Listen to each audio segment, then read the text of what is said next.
Hello everyone, this is Irsad sir here. Welcome in your own YouTube channel Sunshine Educate, the Topper Choice. ये हमारा punctuation का दूसरा और final video है।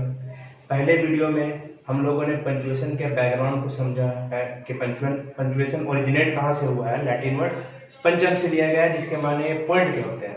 उसके अलावा पंचुएशन का यूज कहाँ पे होता है उसके बारे में हम लोगों ने चर्चा की। कितने कितने तरह के पंचुएशन होते हैं जो अक्सर हम लोग यूज करते हैं, उसके बारे में जाना, विद सिंबल जाना। टर्मिनल पंचुएशन क्या होता है उसके यूज को समझा।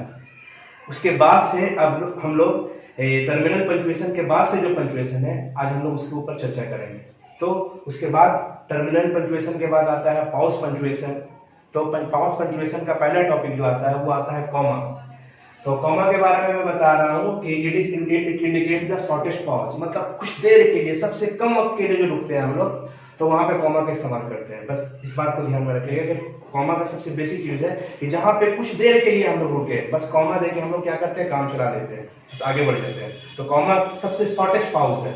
It indicates the shortest pause, सबसे छोटा पॉज है, कुछ देर के लिए जहां पे रुकेंगे वही कॉमा होगा, वहां पे कॉमा हम लोग पुट करेंगे। तो बहुत सारे यूज है, कुछ यूज और है, फिलहाल इस यूज को हम लोग देख लेते हैं। It is use to separate 3 और मोर देन 3 सिमिलर वर्ड्स। जब 3 या 3 से ज्यादा सिमिलर वर्ड्स होते हैं तो हम लोग कॉमा देके काम चलाते हैं, अपना कॉमा का यूज करते हैं। जैसे एग्जांपल देख लीजिए, शी हैड ए बुक, उसके पास एक किताब है, ए पेन, एक कलम है, एंड ए लैपटॉप, और एक लैपटॉप है। मतलब उसके पास 3 चीज है, तो तीनों अलग अलग चीज है। तो हम लोगों ने क्या किया कि बुक के बाद कॉमा दिया, फिर हम लोगों ने पेन के बाद कॉमा, पेन से पहले कॉमा दिया, और एंड करके हम लोगों ने लैपटॉप लिख दिया। तो यहाँ पे बोला 2 या 2 से ज्यादा जब हमारे पास थिंग्स रहेंगे सिमिलर टाइप का तो हम कॉमा का इस्तेमाल करेंगे। तो यहाँ पे आप लोगों ने देखा बुक के बाद कॉमा है, पेन के बाद कॉमा नहीं है, पेन के बाद हम लोगों ने एंड यूज किया। नॉर्मली हम लोग जानते हैं कि आखिरी वर्ड जो होता है उसमें हम लोग एंड लिख के लास्ट वर्ड को लिख देते हैं, तो उस पर कॉमा यूज नहीं करते हैं। लेकिन थोड़ा सा उसको रेक्टिफाई करने की जरूरत है कि आखिरी वर्ड से पहले हम लोग एंड का यूज करते हैं, कॉमा नहीं देते हैं। लेकिन ऐसा जरूरी नहीं कि आप कॉमा नहीं दे सकते हैं, कॉमा आप दे सकते हैं। सपोज मान लीजिए कि यहाँ पे मैंने पेन के बाद कॉमा दे दिया, एंड से पहले मैंने कॉमा दिया, ये गलत नहीं है। इसको इंग्लिश टर्म में अगर एंड से पहले अगर आप कॉमा दे रहे हैं तो इसको एक अलग नाम दिया गया है। आप दे भी सकते हैं, नहीं भी दे सकते हैं, ये आपकी इच्छा पे, आपके ख्वाहिश पे है। अगर आप चाहे तो दे भी सकते हैं, अगर चाहे तो नहीं भी दे सकते हैं। अगर आप इसको दीजिएगा तो इसको एक अलग नाम दिया जाता है, इसको बोला जाता है ऑक्सफोर्ड कॉमा। एंड से पहले अगर आप कॉमा दीजिएगा तो उसका नाम चेंज हो जाएगा, वो सिर्फ कॉमा नहीं कहलाएगा, वो ऑक्सफोर्ड कॉमा कहलाएगा, या फिर आप इसको हार्वर्ड कॉमा भी बोल सकते हैं, हार्वर्ड कॉमा। नॉर्मली हम लोग देते नहीं है, लेकिन इस बात को याद रखिए कि आपने एंड से पहले अगर कॉमा दे दिया तो कोई गलत नहीं किया है। अगर आपने कॉमा दिया तो वो कॉमा का नाम क्या हो जाता है, ऑक्सफोर्ड कॉमा, हार्वर्ड कॉमा। तो आई होप ये रूल क्लियर हुआ होगा कि जब भी 3 या 3 से ज्यादा नाम होते हैं तो आप कॉमा देके लिखते हैं, आखिरी वाले वर्ड को एंड से जोड़ देते हैं। एंड से पहले भी आप कॉमा दे सकते हैं, अगर आप कॉमा दोगे तो ऑक्सफोर्ड कॉमा कहलाएगा या हार्वर्ड कॉमा कहलाएगा, और अगर नहीं दोगे तो भी गलत नहीं होगा। नेक्स्ट रूल पे हम लोग आते हैं, it is used in case of non in opposition. Non in opposition जब सिंपल सेंटेंस आप लोगों को सिखाएंगे, सिंपल सेंटेंस बताया जाएगा, तो उसमें सिंपल सेंटेंस बनाने का एक रूल है, नॉन इन अपोजिशन। इस तरह पार्टिसिपल है, एब्सोल्यूट फ्रेज है, एडवर्बियल फ्रेज है, बहुत तरह से हम सिंपल सेंटेंस बनाते हैं। तो उसमें से एक रूल नॉन इन अपोजिशन भी है। तो नॉन इन अपोजिशन में क्या बोला जाता है कि जब एक ही 2-3 अलग अलग सेंटेंस हो और एक ही आदमी के बारे में सब बात बोला जा रहा है, उसी आदमी के बारे में बयान किया जा रहा है, उसी आदमी के बारे में डिस्कस किया जा रहा है, तो हम क्या करते हैं कि उसके नाम के बाद कॉमा देते हैं। तो जैसे यहाँ पे एक सेंटेंस देखिए, Akbar the greatest Mughal empire introduce Din-i-Ilahi. अगर ये सेंटेंस, अगर हम सिंपल सेंटेंस इसको बनाते या अलग अलग स्प्लिट किया हुआ होता तो ये सेंटेंस रहता, Akbar is the greatest Mughal empire. Akbar सबसे ग्रेटेस्ट मुगल एम्पायर है, वो रहा है। ही इंट्रोड्यूस दीन-ए-इलाही। सेंटेंस इस तरह से स्प्लिट होता है। लेकिन हम लोग क्या करेंगे, नॉन इन पोजीशन में बनाएंगे तो क्या करेंगे कि अकबर नाम है, नाम के बाद हम कॉमा देंगे। तो मैंने नॉट के बाद कॉमा दिया, फिर क्या किया, कॉमा देने के बाद ऑक्सिलरी वर्ब को मैंने हटा के क्या जो बचा, द ग्रेटेस्ट मुगल एम्पायर, जो ग्रेटेस्ट मुगल एम्पायर था। फिर सेकंड सेंटेंस में ही इंट्रोड्यूस दीन-ए-इलाही, उसने दीन-ए-इलाही को इंट्रोड्यूस किया। ठीक है। तो आप क्या करोगे, ही प्रोनाउन चूंकि अकबर को डिनोट कर रहा है, तो हम क्या करेंगे कि अकबर ही नहीं लिखेंगे, क्योंकि ऑलरेडी मैंने अकबर लिख चुका है, हम लोगों ने अकबर ऑलरेडी लिख चुका है, तो डायरेक्ट कॉमा देके इंट्रोड्यूस दी नहीं लाई। तो आपने देखा कि नॉन इन अ पोजीशन में भी कॉमा का इस्तेमाल किस तरह से होता है, नॉन के फौरन बाद कॉमा का इस्तेमाल होता है, ठीक है। नेक्स्ट रूल देखते हैं कि it is used after N introductory verb, मतलब इंट्रोडक्टरी वर्ब जहां पे आ जाएगा, मतलब जिस सेंटेंस में एडवर्ब का शुरुआत, एडवर्ब का इस्तेमाल स्टार्टिंग में कर देंगे हम, तो वहां पे भी हम इंट्रोडक्टरी वर्ब के बाद कॉमा देके कॉमा का इस्तेमाल करेंगे। जैसे सपोज एग्जांपल देखिए, सब इंट्रोडक्टरी वर्ब है, अनफॉर्चुनेटली, सर्टेनली, देयरफॉर, मीनवाइल, इस तरह का बहुत सारे ऐसे वर्ड्स है। Unfortunately he miss the train, बदकिस्मती से उसका ट्रेन छूट गया। देखिए ये इंट्रोडक्टरी वर्ड है, ये एडवर्बियल फ्रेज भी एलवाई लगा हुआ है। तो यहाँ पे क्या किया है कि अनफॉर्चुनेटली के बाद हम लोगों ने कॉमा दिया और बाकी रेस्ट ऑफ द सेंटेंस हम लोगों ने लिख दिया, तो यहाँ पे भी कॉमा का इस्तेमाल हुआ। एक और एग्जांपल देखते हैं, देयरफॉर, ये भी इंट्रोडक्टरी वर्ब एडवर्ब है, तो हम लोगों ने क्या किया, therefore comma I left her home, इस तरह से मैंने उसका घर छोड़ दिया। तो इस तरह से भी कॉमा का इस्तेमाल होता है। नेक्स्ट रूल में आते हैं, द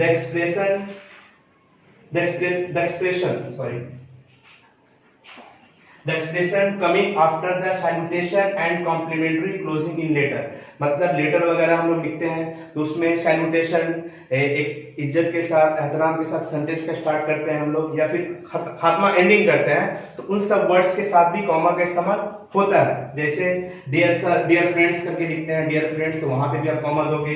रिस्पेक्टेड सर लिखते हैं, वहां पे भी कॉमा देते हैं हम लोग, या योर फेथफुली, जब लेटर के एंडिंग पार्ट में हम लोग लिखते हैं योर फेथफुली, तो वहां पे भी हम लोग कॉमा का इस्तेमाल करते हैं। ये 4 रूल है, और भी कॉमा के 2-3 रूल है जो मैं नेक्स्ट पार्ट में लिखूंगा, नेक्स्ट पार्ट में आप लोगों को बताऊंगा। तो आई होप यहां तक आप लोगों को समझ में आया, सो प्लीज नोट डाउन। तो कॉमा का 3-4 रूल हम लोगों ने डिस्कस किया, और भी 2-3 रूल हैं, 3 रूल है जिसको हम लोग डिस्कस करेंगे, तो कॉमा के बारे में अच्छी खासी जानकारी हम लोगों को आ जाएगी। तो नेक्स्ट रूल देखिए, कॉमा के बारे में क्या बोलना है, it is used to separate a question tag from the principal clause, मतलब प्रिंसिपल क्लॉज जो मेन क्लॉज है, उसके बाद जब क्वेश्चन टैग बनाएंगे तो क्वेश्चन टैग को जोड़ने के लिए, क्वेश्चन टैग को प्रिंसिपल क्लॉज से अलग करने के लिए कॉमा का इस्तेमाल हम लोग करेंगे। क्वेश्चन टैग के बारे में थोड़ा बहुत हम लोगों ने जब नोट ऑफ इंट्रोगेशन, हम लोग इंटरोगेशन जब हम लोग पढ़ रहे थे, जब हम लोगों ने डिस्कस किया था, उसके बारे में, क्वेश्चन टैग के बारे में आप लोगों को थोड़ी सी जानकारी दी थी हम लोगों ने, ठीक है। तो it is used to separate a question tag from the principal clause, ये आपका प्रिंसिपल क्लॉज है, टीसी लिख सकते हैं हम लोग, ये आपका प्रिंसिपल क्लॉज है। इसको क्वेश्चन टैग, ये वाला पार्ट जो आपका क्वेश्चन टैग हो गया, क्वेश्चन टैग वाला जो एरिया हो गया, प्रिंसिपल क्लॉज से अलग करने के लिए देखिए हम लोगों ने यहाँ पे कॉमा का इस्तेमाल किया। दोनों अलग है, प्रिंसिपल क्लॉज इस तरफ का हो गया, क्वेश्चन टैग उस तरफ हो गया, तो दोनों को सेपरेट करने के लिए हम लोगों ने कॉमा का इस्तेमाल किया। यू आर माई ब्रदर, तुम मेरे भाई हो, आरएंट यू, हो ना। तो ये क्वेश्चन टैग से अलग करने के लिए कॉमा का इस्तेमाल भी होता है, कॉमा का इस्तेमाल होता है। नेक्स्ट रूल देखिए, it is used when same words are repeated in a sentence, मतलब सिमिलर वर्ड जो है एक सेंटेंस में रिपीट किया जाता है, तो उसको भी उसके जगह, उसके बाद हम लोग कॉमा का इस्तेमाल करते हैं। Example, come come take your seat, आओ आओ अपनी जगह ले लो, सीट पे बैठो। ट्राई ट्राई, कोशिश करो, यू विल पास, तुम पास हो गए। तो यहाँ पे देख रहे हैं कि सिमिलर वर्ड रिपीट हो रहा है, कम कम 2 बार कम आया, और यहाँ पे ट्राई ट्राई आया। तो जब सिमिलर वर्ड रिपीट होता है तो उसको भी अलग करने के लिए हम लोग कॉमा का इस्तेमाल करते हैं। Next rule, it is used in writing dates, date वगैरह, डेट्स वगैरह, तारीख वगैरह लिखते हैं, डेट्स वगैरह हम लोग लिखते हैं, तो उसमें भी कॉमा का इस्तेमाल हम लोग कंपल्सरी करते ही हैं। जैसे मार्च 5, 2002, मतलब यहाँ पे मैंने मंथ पहले दे दिया, डेट बाद में दी, तो मार्च 5, 2002, या फिर यहाँ पे 5 मार्च 2002। तो किसी भी तरह से आप लिखोगे, तो आप क्या किया हम लोगों ने, ईयर से उसको अलग करने के लिए हम लोगों ने कॉमा का इस्तेमाल किया। यहाँ पे डेट से पहले कॉमा दिया, और यहाँ पे मंथ से पहले कॉमा दिया। तो कॉमर्स का जो 4-7 रूल, बेसिक रूल जो अक्सर यूज होता है, वो हम लोगों ने भी डिस्कस किया। आई होप यहाँ तक समझ में आया होगा, सो प्लीज नोट डाउन। तो स्टूडेंट्स, कॉमा के बाद हम लोगों का नेक्स्ट टॉपिक जो है वो है सेमीकोलन। बड़ा इंटरेस्टिंग है, थोड़ा ध्यान से सुनिएगा। क्योंकि थोड़ा सा न्यू चीज हम लोगों को सीखने को इसमें मिलेगा। तो सेमीकोलन के बारे में क्या बोल रहा है, ये सिंबल है उसका ऑलरेडी हम लोग देख चुके हैं। It indicates a longer pause than comma, मतलब मैंने क्या कहा था कि कॉमा के बारे में, कि कॉमा जरा सा थोड़ा सा अगर हम लोग रुकते हैं, कॉमा देके हम लोग आगे बढ़ जाते हैं, तो जहाँ कॉमा थोड़ा सा ज्यादा देर के लिए रुकना पड़ेगा, मतलब ज्यादा देर के लिए पॉज आएगा, तो वहां पे हम लोग कॉमा नहीं देंगे, वहां पे हम लोग सेमीकोलन देंगे। ध्यान रखिएगा इस बात को। इसके अलावा और भी बहुत सारे रूल्स हैं जिसको फॉलो करना पड़ेगा जब सेंटेंस को हम लोग बनाएंगे, सेंटेंस का स्ट्रक्चर करेंगे। पहला रूल देख लीजिए, if a coordinate clause are not joined by and, coordinate clause जानते हैं एंड और वगैरह से ऐड होता है, जुड़ता है। तो if the coordinate clause are not joined by and it is used to separate them, मतलब कहने का मतलब हो गया कि जब दो अलग अलग सेंटेंस है, अब कोई कोऑर्डिनेट क्लॉज नहीं दिया है उसको जोड़ने के लिए, तो आप अगर कोऑर्डिनेट क्लॉज नहीं दिया है तो वहां पे आप सेमीकोलन का इस्तेमाल करेंगे। For example, he is reading, वो पढ़ रहा है, शी इज राइटिंग, वो पढ़ रही है, वो लिख रही है, सॉरी वो लिख रही है। तो he is reading, she is writing. आप देख रहे हैं कि दोनों अलग अलग सेंटेंस स्प्लिट है और कोई कोऑर्डिनेट क्लॉज नहीं दिया हुआ, एंड वगैरह से जोड़ा हुआ नहीं है। तो जहां पे कोऑर्डिनेट क्लॉज नहीं रहेगा वहां पे आपको क्या करना है, वहां पे आपको सेमीकोलन का इस्तेमाल करना पड़ेगा। यहाँ पे कोऑर्डिनेट क्लॉज होना चाहिए नहीं था, तो आप क्या करेंगे, यहाँ पे आप सेमीकोलन का इस्तेमाल करेंगे। Similarly, he is a man, वो एक आदमी है, शी इज ए वुमन, वो एक औरत है। यहाँ पे भी देखिए कोई कोऑर्डिनेट क्लॉज का इस्तेमाल नहीं किया है, जहां पे कोऑर्डिनेट क्लॉज का इस्तेमाल नहीं किया है वहां पे आप सेमीकोलन का इस्तेमाल करेंगे, तब जाके सेंटेंस मुकम्मल होगा और सही ढंग से माने उसका निकलेगा। नेक्स्ट रूल में आते हैं, if a verb is vanished after the subject, मतलब अगर सब्जेक्ट के बाद वर्ब गायब हो गया है, उड़ गया है, खत्म हो गया है, नहीं है वहां पे, after the subject and A clause is used before it, और उससे पहले एक क्लॉज है। क्लॉज जानते हैं आप कि जिस सेंटेंस में सब्जेक्ट हो, वर्ब हो और कंप्लीट मीनिंग जाहिर करता हो, वो क्लॉज कहलाता है। ठीक है, वो डिटेल में अभी हम लोग पढ़ेंगे उसको। तो if a verb is vanished after the subject, अगर एक सब्जेक्ट के बाद वर्ब गायब हो गया है, and A clause is used before it, और उससे पहले अगर एक क्लॉज का इस्तेमाल करते हैं तो वहां पे भी हम लोगों को सेमीकोलन का इस्तेमाल करना पड़ेगा। एग्जांपल देखते हैं हम लोग, he gave me a book, उसने मुझे एक किताब दी, यू ए पेन, तुमको कलम। अक्सर हम लोग बोलते हैं कि उसने मुझे किताब दी, तुम्हें कलम, ये नहीं बोलते ना, उसने मुझे किताब दी, उसने तुम्हें कलम दिया, इतना नहीं करता। अभी फास्ट वक्त है, अभी जनरेशन, अभी दुनिया बहुत तेजी से चलती है, वो चाहते हैं कि जितना कम वर्ड इस्तेमाल करके हम अपनी बात को समझा दे, दुनिया उसी रोल को फॉलो करती है। तो अक्सर यही बोलते हैं कि उसने मुझे किताब दी, तुम्हें कलम दी, ये नहीं बोलते कि उसने मुझे किताब दी, उसने तुम्हें कलम दी, रिपीट नहीं करते। अभी फास्ट टाइम है तो उसको समझते हैं हम लोग। तो यहाँ पे देखिए क्या बोल रहा है कि सब्जेक्ट के बाद वर्ब गायब है। देखिए यहाँ पे भी कुछ वर्ब होना चाहिए लेकिन वर्ब नहीं है, वहां पे कॉमा दे दिया है, और यहाँ पे उससे पहले देखिए क्लॉज पूरा कंप्लीट है, सब्जेक्ट है, वर्ब है, कंप्लीट मीनिंग भी जाहिर कर रहा है, तो क्लॉज कहलाया। तो यहाँ पे देखिए कि यहाँ पे सब्जेक्ट के बाद कोई वर्ब नहीं है, तो रूल वही बोल रहा कि सब्जेक्ट के बाद अगर वर्ब नहीं रहेगा और उससे पहले एक कंप्लीट क्लॉज रहेगा, तो आपको क्या करना है, दोनों को जोड़ने के लिए सेमीकोलन का इस्तेमाल करना पड़ेगा। ध्यान से समझिएगा रूल को, अक्सर इस तरह का से प्रॉब्लम होता है हम लोगों को कि सब्जेक्ट के बाद वर्ब नहीं है। मैं रिपीट कर रहा हूं, सब्जेक्ट के बाद वर्ब नहीं, देखिए यहाँ पे कोई वर्ब नहीं है, कॉमा देके डायरेक्ट हम लोगों ने ऑब्जेक्ट लिख दिया, और उससे पहले एक कंप्लीट क्लॉज है, तो इसको जोड़ने के लिए हम लोग सेमीकोलन का इस्तेमाल करेंगे। फॉर एग्जाम्पल, नेक्स्ट एग्जाम्पल देखिए इसका, यू लाइक द डिसऑनेस्ट, तुमको बेईमान पसंद है। दूसरा एग्जाम्पल में देखते हैं, यू लाइक द डिसऑनेस्ट, तुमको बेईमान पसंद है, आई द ऑनेस्ट, मुझे ईमानदार। तो यहाँ पे भी वही बात हो गया कि वर्ब रिपीट नहीं किया, वर्ब है नहीं, कॉमा के बाद डायरेक्ट हम लोग ऑब्जेक्ट दे रहे हैं। तो यहाँ पे क्या करेंगे, यहाँ पे इससे पहले भी कंप्लीट क्लॉज है, तो आप इसको जोड़ने के लिए सेमीकोलन का इस्तेमाल करेंगे। क्लियर। नेक्स्ट रूल में आते हैं, if a comma is already used in a sentence and it has added the other sentence, अगर एक सेंटेंस में कॉमा पहले से इस्तेमाल हो गया है और उसमें एक और सेंटेंस जोड़ते हैं, तो हम क्या करेंगे, उसमें सेमीकोलन का इस्तेमाल करेंगे।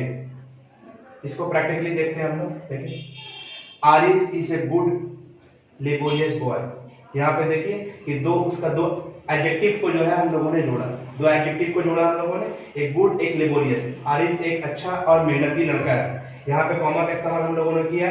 लेकिन फिर मेरे दिमाग में एक और थॉट आ गया उसके बारे में कि but sometime he act additional, लेकिन कभी कभी वो काहिल की तरह काम करता है, कभी कभी वो बेवकूफ की तरह काम करता है।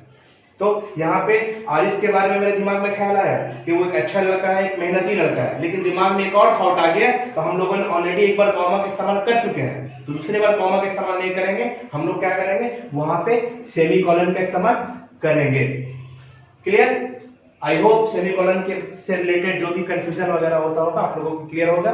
So please note down students. तब हमारा नेक्स्ट टॉपिक जो है वो कॉलन। हम सिंबल आप लोग जानते हैं, सेमीकोलन का सिंबल, उसके बारे में क्या बोलना है, more complete pause than semicolon, मतलब सेमीकोलन में जितना देर रुकते हैं उससे कई ज्यादा देर तक अगर रुकना पड़ेगा तो हम लोग कॉलन का इस्तेमाल करेंगे। मतलब ये डिग्री बना हुआ है, कॉमा में कुछ देर के लिए रुकेंगे, सेमीकोलन में उससे थोड़ा सा ज्यादा देर के लिए पॉज होगा, और जब सेमीकोलन से ज्यादा देर के लिए पॉज होगा तो हम लोग कॉलन का इस्तेमाल करेंगे। मतलब एक तरह का लेवल बना हुआ है, ठीक है। तो कहाँ कहाँ पे इस्तेमाल होता है उसको हम लोग जानेंगे, देखते हैं। To represent the example on list, मतलब जब किसी चीज का एग्जाम्पल वगैरह देंगे तो एग्जाम्पल देते 2 3 4 मेनी मोर और भी बहुत सारे नाम वगैरह आते हैं, तो वहां पे जब इस तरह का एग्जाम्पल वगैरह हम लोग देंगे तो कॉलन का इस्तेमाल करेंगे। सपोज एग्जाम्पल यहाँ पे हम लोग देखते हैं कि यहाँ पे है ही परचेज द फॉलोइंग्स, मतलब वो कोई लड़का है या कोई आदमी है, वो मार्केट में गया, उसने बहुत सारी चीजें, कुछ चीजें खरीदी, तो अब उसका जब हम लिस्ट देंगे, कप्स, सॉसर्स, प्लेट्स वगैरह एंड मेनी मोर, तो यहाँ पे जब लिस्ट वगैरह हम लोग जाहिर करेंगे तो हम लोग फॉलोइंग्स के बाद क्या करेंगे, कॉलन का इस्तेमाल करेंगे। रिमेंबर, नेक्स्ट एग्जांपल देखते हैं, the following words are adjective, नीचे दिए गए जो वर्ड्स है वो एडजेक्टिव है, मतलब बहुत सारे वर्ड्स दिए हुए होंगे, जब उस लिस्ट को जाहिर करेंगे कि कौन कौन से वर्ड्स एडजेक्टिव है तो हम लोग क्या करेंगे, यहाँ पे कॉलन का इस्तेमाल करेंगे। आई होप ये रूल क्लियर होगा। नेक्स्ट रूल में हम लोग आते हैं, after the name of narrator such use in dialogue writing, मतलब नैरेटर वगैरह का स्पीकर जो होता है जब किसी पे एड्रेस करता है, किसी का मुखातिब होता है, बोलता है, तो हम लोग अक्सर नाम के साथ उसका डायलॉग लिखा हुआ रहता है, तो इस तरह का डायलॉग राइटिंग वगैरह आप लोगों ने क्लास 10 वगैरह में या इससे पहले किया होगा, देखते होंगे आप लोग राइटिंग स्किल में, तो उस तरह का जो डायलॉग राइटिंग होता है तो वहां पे हम लोग कॉलन का इस्तेमाल करते हैं। देखिए यहाँ पे डॉक्टर और पेशेंट के बीच में कन्वर्सेशन, बातचीत हो रहा है, डॉक्टर क्या बोल रहा है, डॉक्टर हाउ आर यू, मतलब ये डॉक्टर का डायलॉग है। तो यहाँ पे देखिए डॉक्टर कुछ कहा है, तो जब डॉक्टर कुछ कह रहा है तो यहाँ पे हम लोग क्या करेंगे, कॉलन का इस्तेमाल करेंगे। डॉक्टर ये कह रहा है हाउ आर यू, तुम कैसे हो, तो पेशेंट रिप्लाई देता है नाउ आई एम फाइन, अब मैं अच्छा हूँ, तो यहाँ पेशेंट भी रिप्लाई दे रहा है, तो ये कन्वर्सेशन हो रहा है, डायलॉग चेंज हो रहा है, तो यहाँ पे हम लोग कॉलन का इस्तेमाल करेंगे। नेक्स्ट रूल में हम लोग देखते हैं, at the time of definition description of a word, जब हम किसी वर्ड का डिफिनेशन उसको डिफाइन करेंगे या उसके बारे में डिस्क्रिप्शन देंगे, डिटेल में जानकारी देंगे, तो हम लोग कॉलन का इस्तेमाल करेंगे। फॉर एग्जांपल प्रोनाउन का डिफिनेशन हम लोग दे रहे हैं, प्रोनाउन क्या है, तो हम लोग लिख रहे हैं a word that so on, definition पता है हम लोगों को, ए वर्ड दैट, तो कुछ भी हम लोग लिखेंगे, तो यहाँ पे प्रोनाउन का डिफिनेशन दे रहे हैं, तो हम प्रोनाउन से पहले कॉलन का इस्तेमाल करेंगे। उसी तरह ट्रायंगल क्या है, ए फिगर, उसी तरह से डिफिनेशन चलता रहेगा उसका, तो ट्रायंगल का डिफिनेशन दे रहे हैं तो ट्रायंगल से पहले हम क्या करेंगे, कॉलन का इस्तेमाल करेंगे। नेक्स्ट रूल, लास्ट रूल जो है, to mention time and ratio, जब वक्त मेंशन करेंगे या रेशियो मेंशन करेंगे तो हम लोग कॉलन का इस्तेमाल करेंगे। टाइम के लिए मैंने फुल स्टॉप भी बताया था कि फुल स्टॉप में भी लगता है 2:45 4:15, तो फुल स्टॉप भी लगता है, लेकिन फुल स्टॉप भी लगता है, लेकिन ज्यादा एप्रोप्रिएट जो है वो कॉलन का इस्तेमाल है, इसको ध्यान में रखिएगा। लगता है, एक होता है लगता है, एक होता है मोस्ट एप्रोप्रिएट, तो वक्त के बीच में फुल स्टॉप या कॉलन दोनों में अगर आपको किसी एक को लगाना होगा तो आप कॉलन का इस्तेमाल करेंगे। रिमेंबर, तो उसी तरह 3:25, तो फुल स्टॉप भी दे सकते हैं, लेकिन ज्यादा बेहतर कौन है, कॉलन का इस्तेमाल करना। 3:25 या फिर रेशियो वगैरह, मैथ वगैरह में हम लोग रेशियो एंड प्रोपोर्शन वगैरह चैप्टर वगैरह में देखते हैं हम लोग कि 3:2 का रेशियो, 5:6 का रेशियो, इस तरह से सो ऑन। तो ये सब जो है कॉलन का यूज है, कहाँ कहाँ कौन कौन सी जगहों पे कॉलन का इस्तेमाल होता होगा। आई होप क्लियर हुआ होगा, so please note down. Students, तो हमारा नेक्स्ट टॉपिक है एपोस्ट्रोफी। एपोस्ट्रोफी जो है बड़ा यूज फ्रीली हम लोग यूज करते हैं, लेकिन कुछ कुछ कॉन्सेप्ट हम लोगों को थोड़ा क्लियर करना है ताकि while writing it will help us. देखते हैं। पहला है रूल इसका फॉर पोजीशन, मतलब तो फॉर पोजीशन, पोजीशन मतलब हो गया कोई प्रॉपर्टी, मेरा मेरा मेरा तुम्हारा, इस तरह का वर्ड हम लोग अक्सर यूज होता है। मेरा कलम, उसका कॉपी, इसका घर, इस तरह उसकी गाड़ी, इस तरह का वर्ड हम लोग यूज करते हैं। तो पोजीशन मतलब वही होता है प्रॉपर्टी, ठीक है। तो यहाँ पे कुछ एग्जांपल दे रहे हैं, जैसे राहुल बुक, ठीक है, राहुल बुक। यहाँ पे क्या किया है कि एपोस्ट्रोफी हम लोग इस्तेमाल नहीं किया है, ठीक है। तो राहुल किताब मतलब कुछ जाहिर नहीं हुआ, क्योंकि एपोस्ट्रोफी का मतलब ही का होता है, इसलिए मैंने अभी कहीं इसमें मेंशन नहीं किया, ठीक है, मिसिंग हो गया होगा, ठीक है।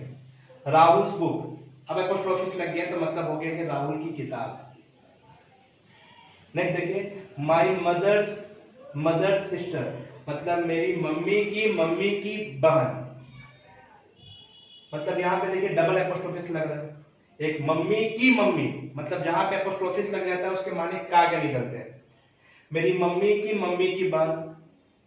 नेक्स्ट में आते हैं गर्ल्स हॉस्टल, मतलब लड़कियों का हॉस्टल।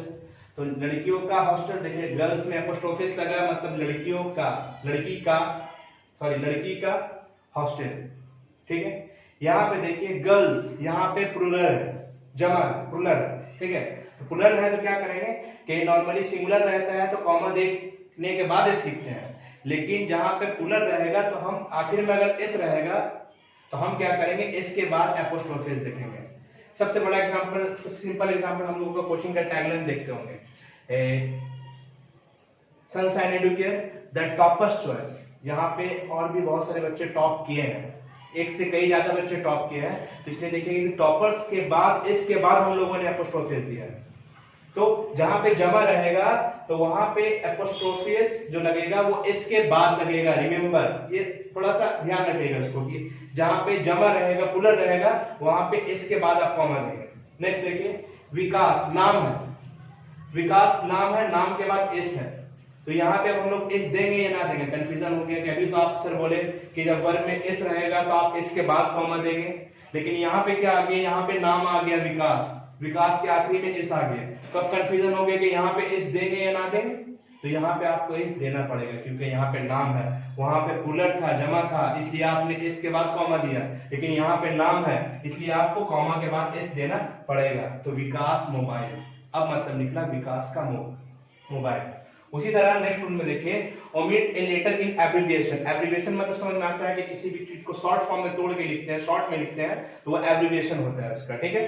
जैसे MLA, member of legislative assembly, तो उतना बड़ा नहीं लिखते हम, उसका एब्रिविएशन फॉर्म लिख देते हैं एमएलए। मास्टर इन आर्ट्स हम लोग नहीं लिखते हैं मास्टर इन आर्ट्स, हम उसको एब्रिविएशन में लिख देते हैं एमए, ठीक है। उसी तरह से यहाँ पे देखिए, मैडम का एब्रिविएशन करना है तो हम लोगों ने डी को हाइड कर दिया, वहां पे एपोस्ट्रोफिस दे दिया, तो हो गया मैम। शैल नॉट, तो नॉट का ओ को हम लोगों ने हाइड कर दिया, वहां पे एपोस्ट्रोफिस दे दिया, तो हो गया शैन।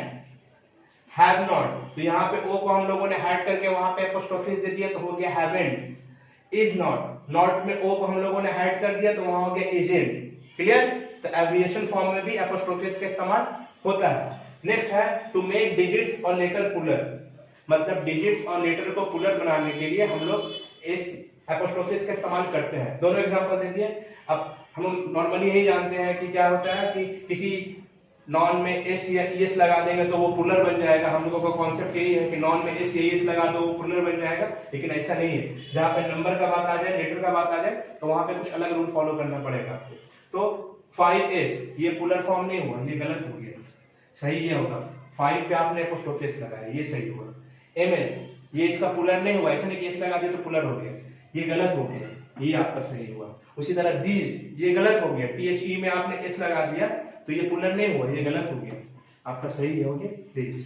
क्लियर, आई होप एपोस्ट्रोफिस से रिलेटेड कंफ्यूजन क्लियर हुआ होगा, so please note down.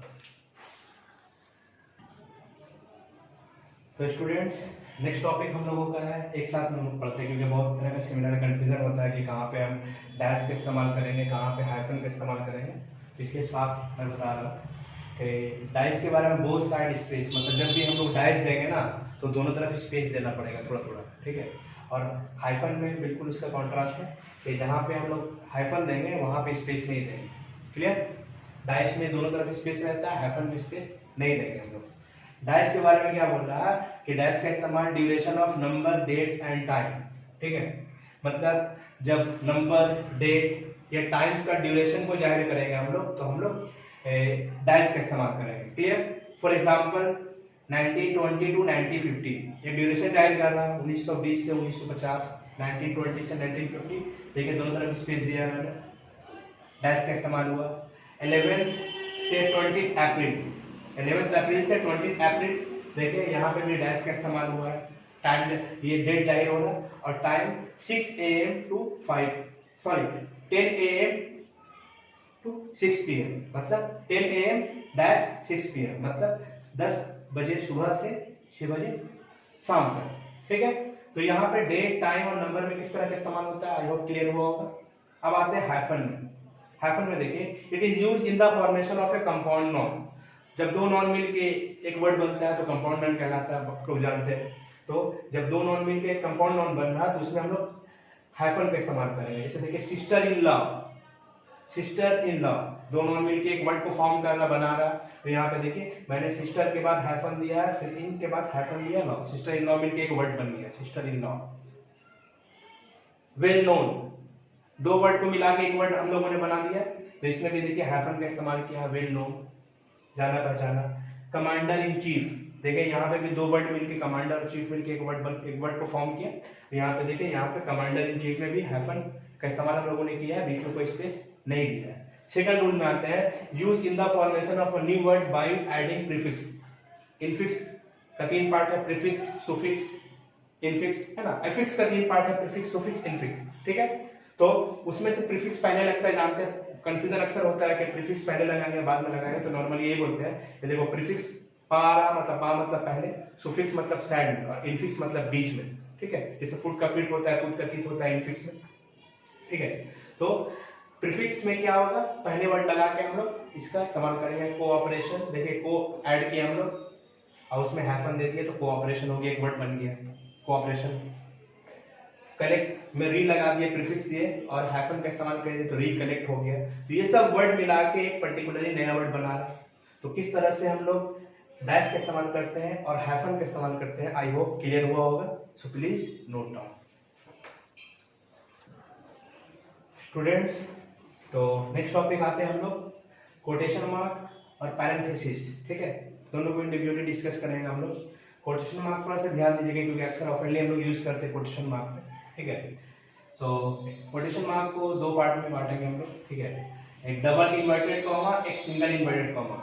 Inverted comma का देख लीजिए कि इन्वर्टेड कॉमा किस तरह से करते हैं हम लोग, इस तरह का राउंड करके नीचे और फिर वहां से उस तरह से घुमा देते हैं, तो डबल इन्वर्टेड कॉमा हो गया। सिमिलरली सिंगल इन्वर्टेड कॉमा भी उसी तरह से नीचे गोल करेंगे और इधर से ऊपर से गोल करेंगे। ठीक है, अगर आपको प्रॉब्लम हो रहा है तो आप इस तरह से भी कर सकते हैं।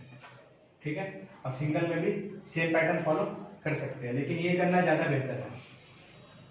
इस तरह का अगर इस्तेमाल करना हो ज्यादा बेहतर है, नहीं समझ में आएगा आप इस तरह से भी कर सकते हैं या फिर इस तरह से, लेकिन मैं आपको यही कहूंगा कि आप इसको प्रेफर करें, ज्यादा बेहतर रहेगा। नीचे गोल रहेगा, उस तरह से उस सामने वाला उस पर गोल करिएगा। ठीक है, सिंगल में भी सिमिलर पैटर्न। तो कहाँ कहाँ पे कौन कौन से इस्तेमाल होता है वो देखिएगा। एक और मैं बात बता रहा हूँ कि मैंने आपको कॉलन बताया है, कॉलन में भी ये रूल आएगा, इंक्लूड होगा कि नॉर्मली जब भी नरेशन वगैरह लिखते हैं हम लोग, तो नरेशन में रिपोर्टिंग वर्ब, इधर का हिस्सा को रिपोर्टिंग वर्ब कहते हैं और इस तरफ का हिस्सा को रिपोर्टिंग स्पीच कहते हैं। तो नॉर्मली हम लोग भी क्या करते हैं कि रिपोर्टिंग वर्ब के बाद कॉमा देते हैं यहाँ पे। तो कॉमा देना चूंकि अक्सर कॉमा ही यूज होता है, लेकिन अगर आप कॉमा ना देकर आप अगर सेमी कॉलन चाहे देने के लिए तो आप कॉलन भी दे सकते हैं। आप नरेशन में बहुत सी जगह पे आपको मिलता होगा, तो आप कॉमा भी दे सकते हैं, आप कॉलन भी दे सकते हैं, कोई प्रॉब्लम नहीं है। ठीक है, यहाँ पे मैं कॉमा दे रहा हूँ। ठीक है, तो ही सेड कॉमा, आप कॉलन भी दे सकते हैं। यू आर माई ब्रदर, तुम मेरे भाई हो। तो यहाँ पे देखिए ये कोटेशन का मतलब क्या होता है कि किसी का कहा हुआ बात को हम उतार दे रहे हैं विदाउट एनी चेंजेस। नॉर्मली अगर हमको कोई कुछ बात बोलेगा, हम जाके किसी और को बोलेंगे तो क्या करेंगे, उसमें अपना तरफ से बना के कुछ बात को बोलेंगे। तो जब हम अपना तरफ से कुछ चीज ऐड करेंगे तो वो कोटेशन इन्वर्टेड कॉमा के अंदर नहीं आएगा। लेकिन किसी का कहा हुआ बात को हम डायरेक्ट लाके कॉपी पेस्ट कर देंगे तो वहां पे इन्वर्टेड कॉमा का इस्तेमाल हम लोग करेंगे। रिमेंबर, किसी का कहा हुआ एग्जैक्ट बात को विदाउट मेकिंग एनी चेंजेस अगर हम लिखेंगे तो हम इन्वर्टेड कॉमा का इस्तेमाल करेंगे। तो यहाँ पे देखते हैं, he said you are my brother, उसने कहा कि तुम मेरे भाई हो। ठीक है, तो यहाँ पे क्या हो गया, मैंने इन्वर्टेड कॉमा के अंदर इस बात को लिख दिया। तो किसी का कहा हुआ बात, उसने यही बात कहा कि तुम मेरे भाई हो, मैंने कुछ चेंजिंग नहीं किया, मैंने उसको लिख दिया और इन्वर्टेड कॉमा से उसको घेर दिया। फुल स्टॉप मैंने नहीं दिया है, तो फुल स्टॉप में कंफ्यूजन होता है कि फुल स्टॉप में अंदर दूं या बाहर दूं। यहाँ पे भी कभी कोटेशन के अंदर भी देखने को मिलता है, कभी कोटेशन को बाहर को देखने को मिलता है। तो याद रखिए कि कोटेशन के अगर अंदर भी फुल स्टॉप दे रहे हैं आप तो वो भी सही है, और कोटेशन के बाहर जो दे रहे हैं वो भी सही है। सिर्फ फर्क क्या है, अगर आप कोटेशन के अंदर दोगे तो ये अमेरिकन इंग्लिश में इस्तेमाल होता है। कोटेशन के अंदर फुल स्टॉप जो है वो अमेरिकन इंग्लिश के अंदर इस्तेमाल होता है, और अगर आप कोटेशन के बाहर दे रहे हो तो ये ब्रिटिश इंग्लिश फॉलो कर रहा है। तो आप दोनों दे सकते हो, आप अंदर भी दे सकते हो, आप बाहर भी दे सकते हो, डिपेंड करता है आप कौन सा इंग्लिश फॉलो कर रहे हैं। अगर आप अमेरिकन इंग्लिश फॉलो करोगे तो आप फुल स्टॉप जो है इसके अंदर दोगे, और अगर बाहर दोगे तो भी कोई गलत नहीं है। आप अमेरिकन इंग्लिश फॉलो कर रहे हैं, आप बाहर भी दे सकते हैं। फिलहाल मैं अंदर ही दे रहा हूँ, कोई प्रॉब्लम नहीं है। ऐसे नहीं कि अमेरिका से कोई लगा हुआ है, ये बस नॉर्मली दे रहा हूँ मैं, ठीक है। नेक्स्ट सेंटेंस देखिए, I is my favourite word. एक अल्फाबेट यूज किया, सॉरी एक लेटर यूज किया मैंने, आई मेरा फेवरेट वर्ड है। तो इसमें भी क्या किया, देखिए मैंने कुछ दिया नहीं है, ना मैंने सिंगल कॉमा दिया है, ना सिंगल इन्वर्टेड कॉमा दिया, ना मैंने डबल इन्वर्टेड कॉमा दिया है। तो इस तरह का वर्ड में आप सिंगल भी यूज कर सकते हैं, डबल भी यूज कर सकते हैं, कोई प्रॉब्लम नहीं है। मैं सिंगल यूज कर रहा हूँ, तो आई मेरा फेवरेट वर्ड है। आप डबल भी यूज कर सकते हैं, कोई प्रॉब्लम नहीं है। आप सिंगल यूज कर सकते हैं, डबल यूज कर सकते हैं, कोई प्रॉब्लम नहीं है। दोनों में जो चाहे आप यूज कर सकते हैं, लेकिन कहाँ पे सिंगल यूज करना है, कहाँ पे डबल यूज करना है, मैं आपको बताऊंगा। अभी तक तो आप जो चाहे, आप सिंगल यूज करना चाहे सिंगल यूज कर सकते हैं, आप डबल यूज करना चाहे डबल यूज कर सकते हैं। तो I is my favourite word मैंने सिंगल यूज किया। नेक्स्ट आते हैं, ही आस्क्ड मी, उसने मुझसे पूछा, हैव यू सीन मैकबेथ, क्या आपने मैकबेथ देखा है, क्या आप मैकबेथ देख चुके हो, सवाल पूछ रहा है। तो यहाँ पे वही, आप अंदर भी फुल स्टॉप दे सकते हो, बाहर भी दे सकते हो। ये कंफ्यूजन तो क्लियर हो गया होगा, अमेरिकन और ब्रिटिश वाला मामला हो गया। लेकिन अब ध्यान रखिए कि कहाँ पे सिंगल देना है, कहाँ पे डबल देना है। अगर कोट विद इन कोट हो, मतलब एक कोट के अंदर दूसरा कोट हो, ये मैकबेथ प्ले है शेक्सपियर का। तो जब कोट विद इन कोट हो, मतलब कोट के अंदर ही कोट हो, जुमला हो, तो आप अंदर वाले जुमले को सिंगल लिखेंगे। रिमेंबर, बाहर वाले को मैंने डबल इन्वर्टेड कॉमा किया, लेकिन जब quote within quote, quote within quote, quote, इसको ध्यान रखिएगा कि जब कोट के अंदर कोट हो तो आप वहां पे सिंगल देंगे, आप डबल नहीं देंगे, ध्यान रखिएगा। ओके, जब कोट विद इन कोट हो, मतलब कोट के अंदर ही कोट हो, तो आप अंदर वाले कोट को आप सिंगल इन्वर्टेड कॉमा का इस्तेमाल करेंगे। आई होप कोटेशन मार्क से प्रॉब्लम आपका क्लियर हो गया होगा। अब नेक्स्ट टॉपिक पे आते हैं, पैरेंथेसिस, ठीक है। इसको राउंड ब्रैकेट भी कहा जाता है। पैरेंथेसिस अमेरिकन इंग्लिश में बोला जाता है। अमेरिकन इंग्लिश अगर यूज कर रहे हैं तो उसको पैरेंथेसिस बोलेंगे, ठीक है। और ब्रिटिश इंग्लिश में उसको राउंड ब्रैकेट बोला जाता है। तो इसका रूल क्या है, फॉर एडिशनल इंफॉर्मेशन, मतलब कोई इंफॉर्मेशन हम दे रहे हैं, लेकिन मेरा मन किया कि उसमें हम और ज्यादा इंफॉर्मेशन ऐड कर दें। जहां पे आप एडिशनल इंफॉर्मेशन ऐड करिएगा तो वहां पे आप पैरेंथेसिस का इस्तेमाल करेंगे, पैरेंथेसिस का इस्तेमाल करेंगे, ठीक है। एग्जांपल देखते हैं हम लोग। For example, he scored 80% more than his friend 70%। मतलब हम चाहे तो बोल सकते थे कि he scored more than his friend, वो अपने दोस्त से ज्यादा नंबर लाया, अपना दोस्त से ज्यादा नंबर स्कोर किया, लेकिन मेरा मन किया कि हम और ज्यादा इंफॉर्मेशन उसमें ऐड कर दिए, तो मैंने क्या किया, परसेंटेज ऐड कर दिया। तो हमने क्या किया, ही स्कोर्ड, उसने स्कोर किया 80% स्कोर किया। वो लड़का जिसके बारे में मैं बता रहा हूँ वो 80% स्कोर किया, अपने दोस्त से ज्यादा स्कोर किया। उसका दोस्त का परसेंटेज कितना है, 75%। मतलब कहने का मतलब हो गया कि जहां पे हम एडिशनल इंफॉर्मेशन देना चाहे तो वहां पे हम पैरेंथेसिस या राउंड ब्रैकेट का इस्तेमाल कर सकते हैं। सिमिलरली दूसरा एग्जांपल में हम लोग आते हैं, Irfan Khan, well known actor. Irfan Khan, ये मैंने दे दिया, यस्टरडे उनका डेथ हो गया है, may God rest in peace, with piece upon him. 1967 से 2020, मतलब 1967 में उनका बर्थ हुआ और 2020 में उनकी डेथ हो गई। तो यहाँ पे मैंने एक्स्ट्रा इन्फो, मैंने इरफान खान बोल सकता था, Irfan Khan was a great actor, passed away yesterday. Irfan Khan एक ग्रेट एक्टर थे जो यस्टरडे पास्ड अवे। लेकिन मैंने क्या किया, एक्स्ट्रा इन्फॉर्मेशन ऐड कर दिया कि 1967 में उनकी बर्थ हुई है और 2020 तक वो इस वर्ल्ड में, इस मॉर्टल वर्ल्ड में वो रहे। तो मैंने क्या किया, इस ब्रैकेट का इस्तेमाल करके एडिशनल इन्फॉर्मेशन उनके बारे में दे दिया।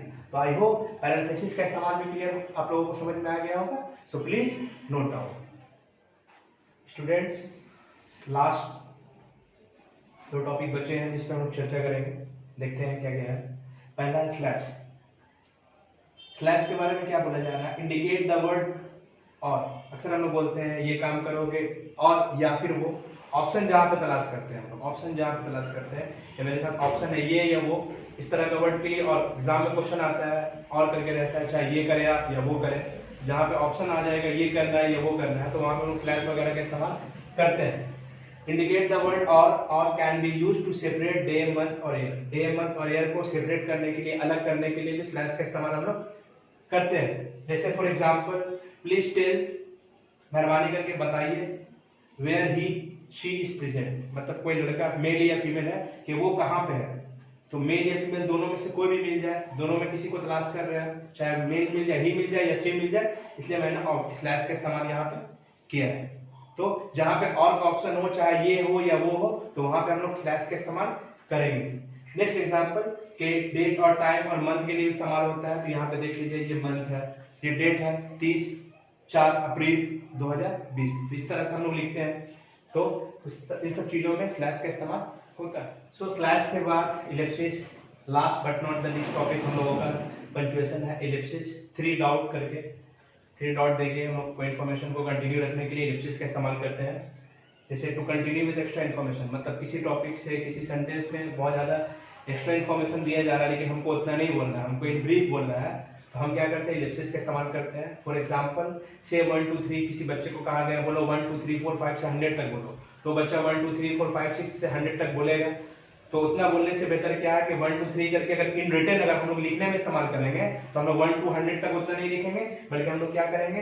1 2 3 डॉट डॉट डॉट 3 डॉट देके अप टू 100 तक। इसका मतलब हो गया कि मेरा गिनती 1 से लेकर 100 तक कंटिन्यू रहेगा। तो मतलब एक्स्ट्रा इन्फॉर्मेशन को ना लिखने के बजाय हम लोग इलिप्सिस का इस्तेमाल कर सकते हैं शॉर्ट करने के लिए।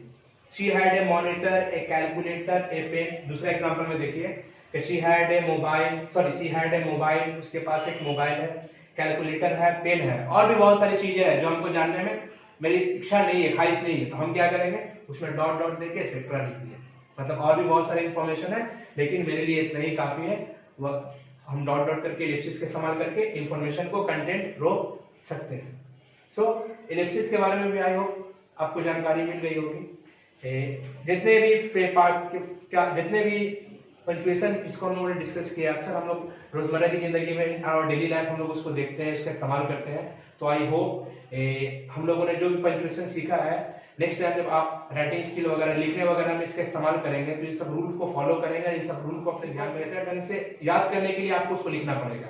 तो आप जो भी रूल्स वगैरह हम लोग यहाँ पे डिस्कस किए हैं, आप उसको राइटिंग स्किल में इस्तेमाल करेंगे तो यकीन जानिए ये सब चीज आपको दिमाग में अच्छी तरह से बैठ जाएगा और आप उसका इस्तेमाल कर पाएंगे। और एक और बात कि वीडियो थोड़ा सा लंबा हो गया है, लेकिन क्या करें, हम लोगों की कोशिश यही रहती है कि जितना ज्यादा से ज्यादा इन्फॉर्मेशन आप लोगों को तक पहुंचा सके, उसी की कोशिश में हम लोग लगे रहते हैं। और इसीलिए वीडियो थोड़ा सा लंबा हो गया है, कोई प्रॉब्लम नहीं है, लेकिन फिर भी बहुत इंफॉर्मेटिव है। इसमें बहुत सारी ऐसी चीजें आप लोग को सीखने को मिली है जो आई होप इससे पहले आप लोग नहीं जानते होंगे। तो प्लीज इन सब चीजों को गौर से ध्यान से रखें, उसको समझें, और खास तौर पे जब लिखने का काम आए तो आप इन सब चीजों का, इन सब रूल्स का इस्तेमाल करें। आई होप आपको ये वीडियो पसंद आया होगा। सो प्लीज इस वीडियो को लाइक करिए, कमेंट करिए, अपने फ्रेंड के साथ शेयर करिए, ताकि वो लोग भी इस चीज को जान सके। और हमारा जो YouTube चैनल सनशाइन एडुकेयर जो है, जो आपका खुद का चैनल है, आप उसको सब्सक्राइब करिए। अगर कर चुके हैं तो अच्छी बात है, और अगर नहीं किया है तो आप लोग उसको सब्सक्राइब करिए और बेल आइकॉन जो दिख रहा है आप उसको दबा दें, ताकि किसी भी तरह का नोटिफिकेशन डायरेक्ट आप तक चला जाए। Till then, thank you, may God bless you all.